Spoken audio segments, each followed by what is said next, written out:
রাজনৈতিক দলগুলোর মাঝে ভুল বোঝাবুঝি বাড়লে আবারও মাথা চড়া দেবে ফ্যাসিবাদ। নাটোরে এক অনুষ্ঠানে এমন মন্তব্য করেছেন বিএনপির সিনিয়র যুগ্ম মহাসচিব অ্যাডভোকেট রুহুল কবির রিজভী।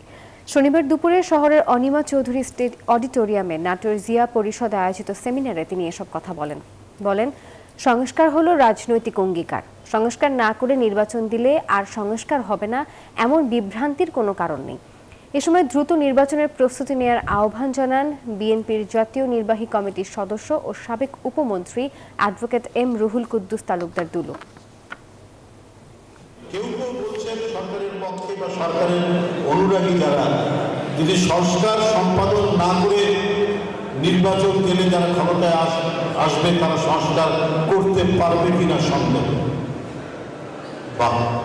সংস্কার তো একটা পলিটিক্যাল উইল, সংস্কার তো একটা রাজনৈতিক অঙ্গীকার।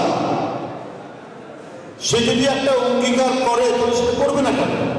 আর আপনি সংস্কারের প্রস্তাব দিয়ে যে দল নির্বাচিত হবে তাকে তো আইনীকরণ করতে হবে, পার্লামেন্টে তো পাস করতে হবে। তাহলে এই ধরনের ধোঁয়াশা তৈরি করে